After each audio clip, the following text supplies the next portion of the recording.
With the release of Aquaman and the Lost Kingdom, it's time to rank the DCEU one last time.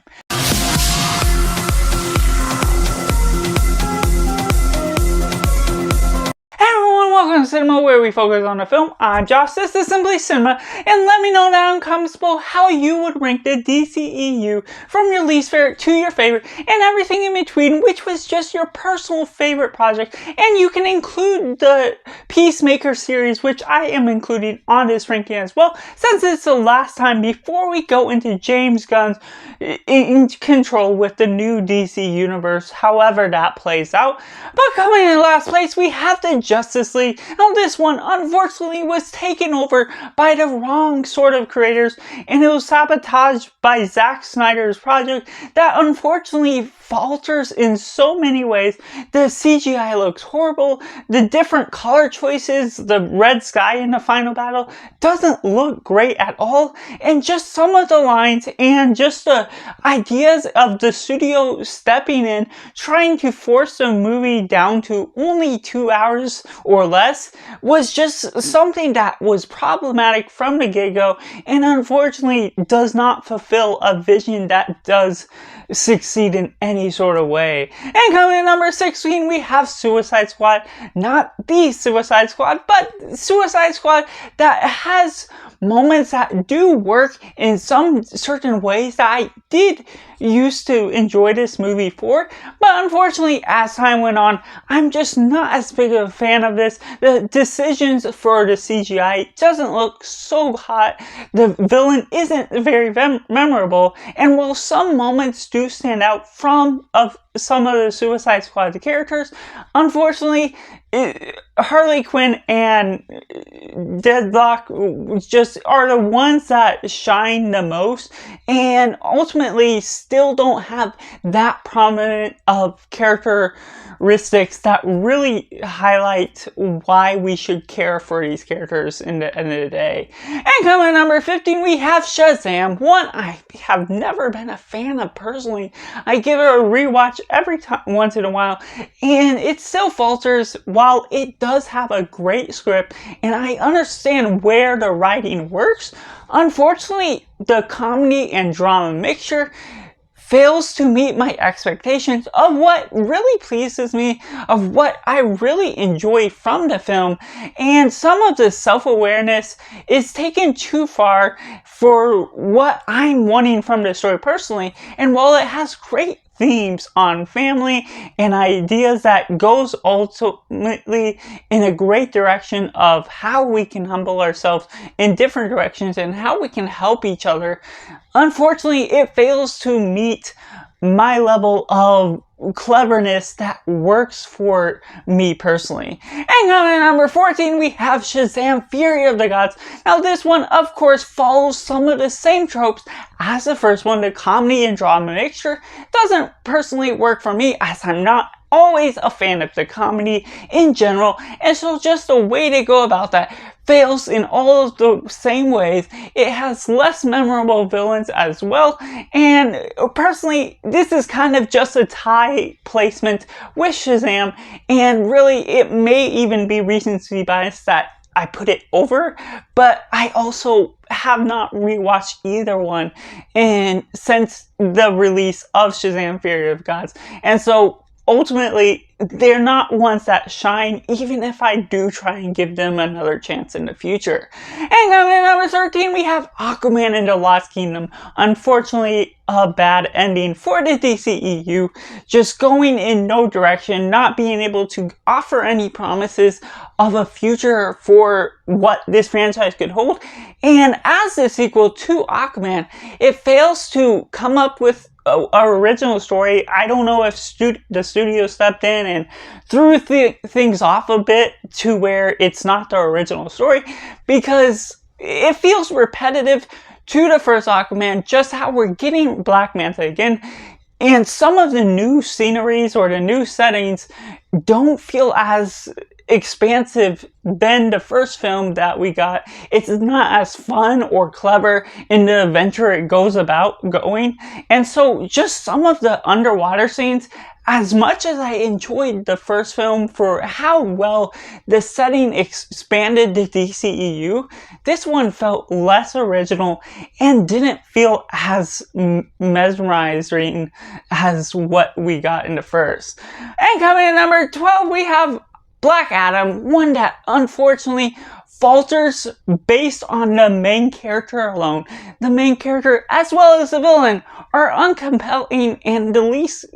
exciting characters of this story. Whereas the Justice Society, I personally loved all of the scenes we got from them, the introduction, and especially Pierce Brosnan as Iron Fate. I absolutely love that character just because of how his personality is really close to mine in real life, and so I just enjoy that aspect. And then some that we got from the Atom and just the Cyclone and Hawkman, and just what we got from them introduced us something that was a promise that unfortunately we couldn't deliver on anything more from their characters. And Black Adam, Dwayne Johnson, was such a dry sense of a character that you could put on screen that was so bland. And while that may be the trope you get from a man that's been out of society for thousands of years, unfortunately it fails to meet any sort of excitement that you could really expect from this type of film. And coming in number 11, we have Blue Beetle. Now, I do enjoy some aspects of this film a bit more as films get better in the DCEU, and just a fun family Avenger. It does meet the right standards in some points, but it still feels generic in some ways. In some of the action that it pulls off, some of the comedy, it feels a little bit overthrown and stretched out for its means, and unfortunately some of that, of course, doesn't always work for me at the end of the day, even though the suit and some of the flying action does work for the character as well. Then coming in at number 10, we have The Flash. Now, I do really enjoy this film just as an extra multiverse film. Even if it doesn't have the best CGI, the story itself does live up to something I kind of want, and while it could be much better, I still do enjoy the Flash as a character, and just where they explore that, having the two Flashes and making simple choices in the grand scheme of trying to save his mother is something more significant that becomes a simple plot, but more expansive in the multiverse type of setting where you're trying to fix your mistakes, and it's something that has a bit of humor as well as emotions that really attaches to the audience for me personally. And while it's not a major film that really is groundbreaking in its writing, it still ends up working at the end of the day. But coming in at number 9, we have Aquaman. Now, like I was mentioning in my reference to Aquaman 2, this one is a fun, expansive adventure. It doesn't have the best writing. It is a bit silly, but it still has that adventure that has the Indiana Jones-esque vibes that follows along this quest to get the trident and then also just go on this revenge, claim the throne, and just what they do with that is just, it has a love tale, it has action, it has the drama, and so it has a little bit of everything with fish out of water comedy that ends up working at the end of the day, even if it isn't the greatest story. Jason Momoa as Aquaman just brings a bit of fun to the ego that he has and the aspects that this film has to offer for that. But coming in at number 8, we have Man of Steel, the introduction to the DCEU, and I just have always enjoyed this film, even if it isn't particularly one of my favorite films of the franchise. It still really stands out. It has a unique sense of taste that Zack Snyder brings to the screen for the Superman character, where he's a little bit more darker in some aspects, and some of the big moments near the end where he has to make a strong choice to save people is a big standout moment that I still enjoy. And while there's a couple nitpicks where you could have Superman save his father near the beginning and just different things that go about along the way, I still just generally enjoy this origin story to Superman, and I'm not as big of a fan of the ones from the 80s, so this one still relives up to what I'm wanting, and Henry Cavill is just really someone that shines as Superman for the modern era, and unfortunately we're losing that now. But coming in at number 7, we have Peacemaker series. Now, I'm not going to go into watching this too many more times. It's a bit more raunchy than I would like, but I do enjoy its boldness for what it's going after. I do enjoy the aspects that bring some more gritty drama and blood into the mixture that really lives up to what James Gunn has to do when he gets full reign of the creative choices he can make with this. And I don't know how he bleeds into the DCU that James Gunn will bring us, but it's still gonna offer something that has a lot of fun, has its own taste of flavor that I do enjoy this series for, although I'm not particularly a fan of watching TV series too often. This one still stands out, and I notice its good qualities that makes me still put it higher up on this list. Number 6, we have Wonder Woman, one I really enjoy for almost following along the same ideas and tropes that Captain America First Avenger did, where you're going into Civil War, you're going into this fish out of water, and the origins of the Amazonians, and the origin of Wonder Woman herself, and just what she has. I love her character, and Gal Gadot, while she doesn't have great acting as a performance, she still shines in this role by the look and acting alone in this particular performance as a character-based study of this superhero, and I just really enjoy the action that all has to go about. The CGI is a little bit iffy at parts in the final battle, but I do enjoy the emotions that the film has to offer that brings something that's very different, that's similar in some respects to other films, but I still, after all, enjoy what this film still offered for the introduction to Wonder Woman and the Amazonians. And coming in at number 5, we have the Suicide Squad, one that James Gunn really had full reign over, and this one brought so many characters to life, like the Guardians of the Galaxy in the MCU, and yet there were so many unfamiliar characters, with the exception of Harley Quinn, which we of course got in the Suicide Squad and a couple other movies, but I still enjoyed everything this film had to offer, especially the first 30 minutes that had a reminiscence of Saving Private Ryan, just this big and gritty battle that's happening on the beach and going in an unexpected, twisted route, especially the first time you're watching it, of course, where you're just thrown off by who they're setting up to be the main characters, and then it switches right over to who we're really meant to focus on, the real Suicide Squad, or at least the second Suicide Squad that was another team that delivers on great characters, really great build-up of those moments that really happen to shine. And as weird as it is to have a big villain as the starfish and multiple starfish spitting out of their faces, it's just really weird in some of those things, but it embraces everything it has to offer and is bold yet very well written for what it's going after. Man, coming in at number 4, we have Batman and Superman Dawn of Justice. Now, yes, I do really enjoy this film, what it has. Batman vs. Superman, yes, this is the Ultimate Edition. I have never seen the theatrical edition, so take that for a grain of salt, that it does have a few contrivances still along the way, just with Marvel and what they have to do with the sameness of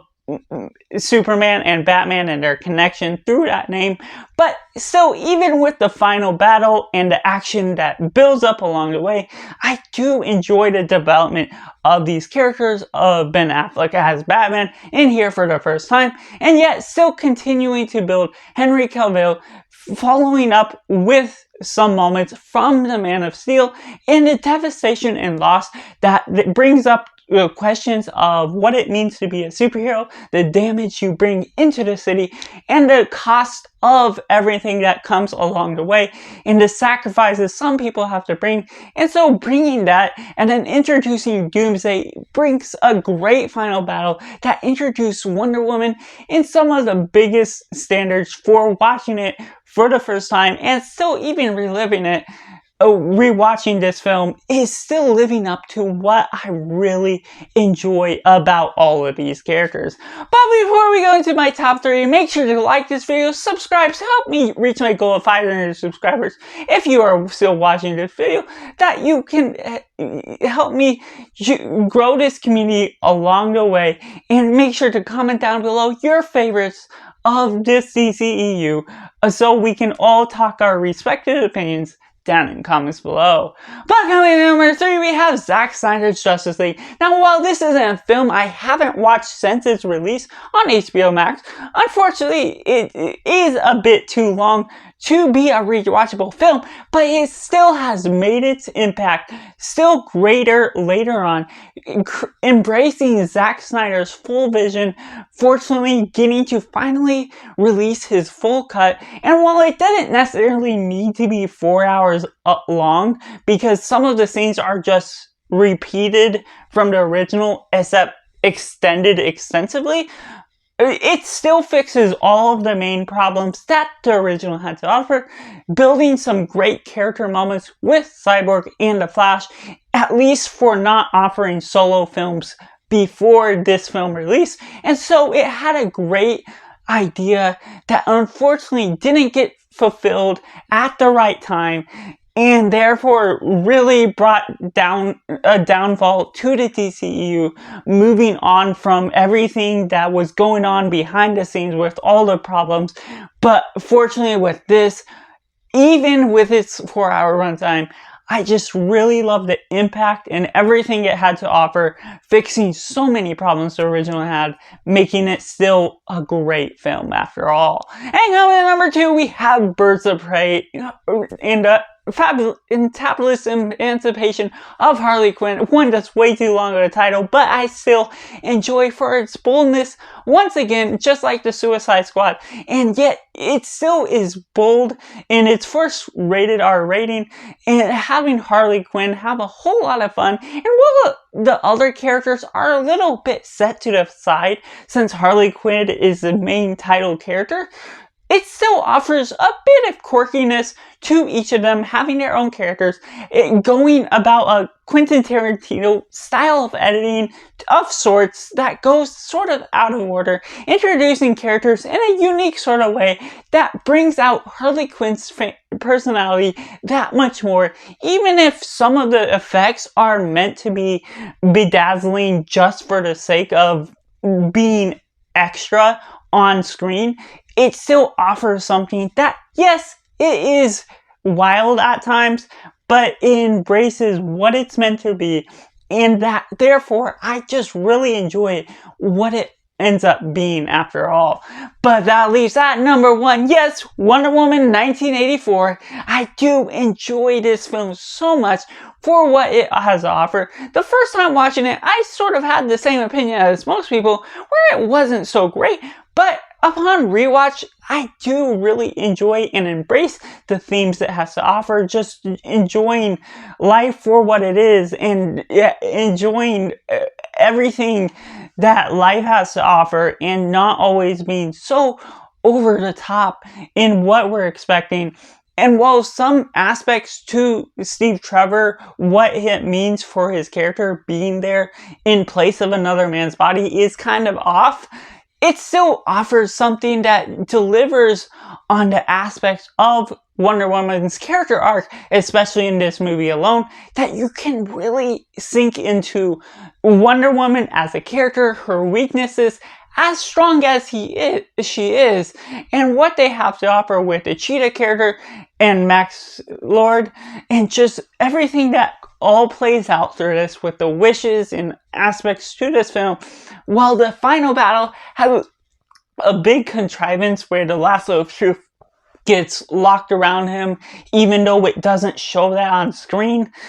it still, after all, becomes something so much more promising and a beautiful film that I enjoyed as of the last time watching this film, making it my #1 film of the DCEU. And so that's just my ranking of the DCEU one last time as of the ranking of this video. So let me know down in the comments below what you think of my list, and more importantly, what are your opinions on the DCEU as a whole, and how would you rank all 17 projects, including the Peacemaker series. So that's just all, and make sure to like this video, subscribe to help me reach my goal of 500 subscribers here on this channel, and make sure to do yourself a favor and go watch a movie.